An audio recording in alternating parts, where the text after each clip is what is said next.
पिछले जन्मों का तो हमें याद नहीं है भाई। ऐसे तो कल्याण के गीता प्रेस गोरखपुर से जो कल्याण निकलता है लाला, उसमें एक विशेषांक निकला था। मैं जब 10-12 साल की मेरी उम्र थी, उस समय पिताजी के पास आया था तो मैंने पूरा पढ़ा। 500-600 ऐसी घटनाएं हैं जिसमें पुनर्जन्म की जिनको याद है। पिछले जन्म में हम ये थे, हमारा गांव दिशा में था, पर तो अपने को तो याद नहीं, मुझे तो याद नहीं है पूर्व जन्म की। और 5 साल की उम्र तक की भी आमतौर पर याद नहीं रहती, मुझे भी याद नहीं है। परंतु उसके बाद की जितनी भी मेमोरी है सब इस मस्तिष्क में भरी हुई है, और हो सकता है इस मस्तिष्क में पूर्व जन्म की घटनाएं भी हो। उसको कहते हैं विज्ञान। जब संज्ञा पहचानने का काम करती है तो विज्ञान उसको और अच्छी तरह से उसके बारे में पूरा विश्लेषण कर लेता है। पूरा अच्छा, ये मेरी बहना है, इन बहना के यहाँ 3 महीने पहले मैं गया था अमृतसर, कितना प्रेम रखा, आओ बहना आओ। और फिर हमारे संस्कार और संवेदना, ये संवेदना रोमांचित हो जाती है।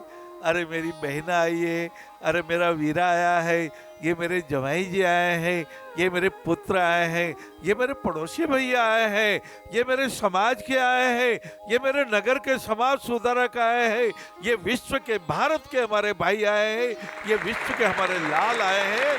ऐसा पहचानने का काम भी हो जाता है, पुरानी यादें भी उजागर हो जाती है, संवेदनाएं भी वैसे दौड़ने लगती। माइंड मेटल में जैसे ही उनको देखा या सुना तो हमारी विचारधारा मेटल में परिवर्तित हो जाती है, और 30 सेकंड में 6.5 करोड़ हमारे परमाणु जो बदल जाते हैं। भली इस हृदय को हो अनाथ चक्र के, और भली इस आंत के हो, सब के परमाणु 6.5 करोड़ नए पैदा हो जाते हैं, पुराने बदल जाते हैं। प्रतिक्षण, एक क्षण के, जैसे कहा ना रामचरितमानस में, पदम 18 जूथ बंदर, करोड़ 10 करोड़ अरब खरब नल नील और पदम।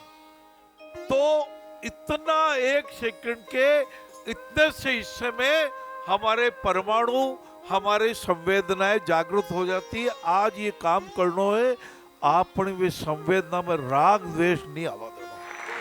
आज ये कथा राग द्वेष के समापन की कथा, आज ये कथा दस्य जी ने वणी प्रेम री कथा, जो निर्मल मन है, और जनक जी का भी निर्मल मन है। अष्टावक्र जी महाराज ने यही कहा था, राजा जनक तुमने अभी कहा कि मैंने ऐसा स्वप्न देखा, भिखारी हो गया, 4 दिन का भूखा, रास्ता भटक गया, अकेला प्यासा, और एक लाइन लगी हुई है। एक कोई मुनीम जी कड़ा, एक वो बड़ा भगुना होता ना, इधर भगुना बोलते हैं, आपके इधर डेगची बोलते, जो भी बोलते हो, बड़े पात्र में से खिचड़ी निकाल निकाल के दे रहे हैं, लीजिए भैया, लीजिए भैया, आप आइए भैया, आपने ले लिया, आप इधर पधारो भाई साहब, पीछे वालों को आनंद दीजिए। तो जनक जी ने सोचा, मैं चक्रवर्ती सम्राट, मैं राजा जनक, जनकपुरी का अधिपति, मैं भिखारियों की तरह से अपना हाथ फैलाऊं, पर क्या करूं, क्या करूं, बुभिक्षम किम न करोति पापम। तो फिर भी राजा जनक जी ने लाइन में लग गए, और 2-3 आगे थे, खिचड़ी समाप्त होने आ गई। सोचा बस मेरा तो नंबर आ जावे। आमतौर पे कोई होता ना भूखा व्यक्ति, भाई मेरे को तो भोजन मिल जावे, हाँ यही होता है। और जैसे उनका नंबर आया, मुनीम जी ने कहा भाई कल आना, कल सुबह वापस आऊंगा, सेठ जी भेजेंगे, ये सदा व्रत है, ये भंडारा है। आज तो खिचड़ी समाप्त हो गई, और राजा जनक जी ने कहा सूखी खिचड़ी दे दो, जली हुई दे दो।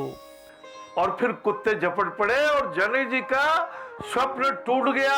और तब अष्टावक्र जी ने कहा था, राजा जनक ये भी सत्य नहीं है, और अभी है वो भी पूर्ण सत्य नहीं है। पूर्ण सत्य किसको कहते हैं? जब हमारे राग द्वेष मिट जाते हैं।